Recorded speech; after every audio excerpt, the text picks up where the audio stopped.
जे सिलसिले खे अॻिते वधाईंदासीं। ख़ादमी सकाफ़त नूर मेमण हालाई जो नारो आहे त असां सभिनी खे जीअरनि जो क़दुरु करणु घुरिजे ऐं उन्हनि खे इज़त ऐं एहतराम ॾियणु घुरिजे। ख़ादमे सकाफ़त नूर मेमण हालाई जो वधीक चवणु आहे त हर कम जी शुरूआति पंहिंजे घर खां करणु घुरिजे, सो हुननि पाण बि ईअं ई कयो आहे। हुन चवणु आहे त सिंधी सफ़रनामनि जे बादशाह अल्ताफ शेख खे भेटा पेश करण लाइ अल्ताफ शेख फैब्रिक्स बाय नमहा ब्रांड आणे पूरी दुनिया में पंहिंजे ॻोठाईअ जो नालो रोशन कयो आहे।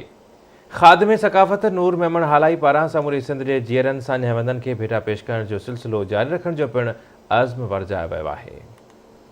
ख़ादमे सकाफ़त नूर मोहम्मद हालाई सिंधी सफ़रनामनि जे बादशाह अल्ताफ शेख खे भेटा ॾींदे संदसि नाले सां कपिड़नि जो ब्रांड मुतारिफ़ कराए छॾियो आहे। अचो त जीअरनि जो क़दुरु कयूं जो नारो हणंदड़ ख़ादमे सकाफ़त नूर मोहम्मद हालाई जो चवणु आहे त हर कम जी शुरूआति पंहिंजे घर खां करणु घुरिजे।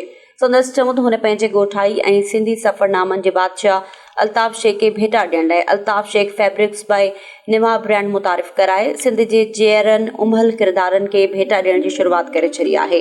हुन जो समूरी सिंध जे जीअरनि सान्यावंदनि ऐं उमल इंसाननि खे अहिड़ी रीति भेटा पेश करण जो सिलसिलो जारी रखियो वेंदो।